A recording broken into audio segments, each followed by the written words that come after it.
আমরা বিশ্বাস করি বাংলাদেশের মানুষের কল্যাণে, এদেশের উন্নয়নের জন্য এবং এদেশের মানুষের মৌলিক অধিকার তথা কথা বলার অধিকার, বাক স্বাধীনতা তথা ভোটের অধিকার, এই সমস্ত কিছু আমরা ভবিষ্যতে আর জনগণের কাছ থেকে হারিয়ে যেতে দেব না। আমরা বিশ্বাস করি গণতন্ত্র এমন একটি শক্তি, যে শক্তি মানুষের কল্যাণে কাজ করে যায়, এবং এই গণতন্ত্র হচ্ছে দেশের মানুষের জন্য, যেটা নিশ্চিত করে যে এই দেশের সত্যিকার অধিকার, সত্যিকার যে নিয়ন্ত্রণ, সেটা জনগণের মাঝে থাকবে।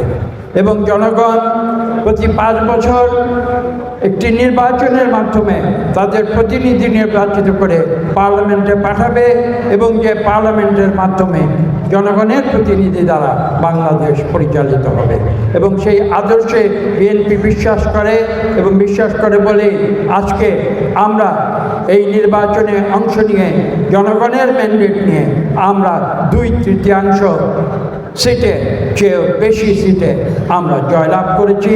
এবং বাংলাদেশের মানুষ আমাদের উপরে যেরকম আস্থা রেখেছে, আমরা নিশ্চিতভাবে বলতে পারি আমাদের নেতা জনাব তারেক রহমান ঠিক একইভাবে সেই আস্থার পুরস্কার বাংলাদেশের মানুষের হাতে ইতিমধ্যেই তুলে দিতে শুরু করেছেন।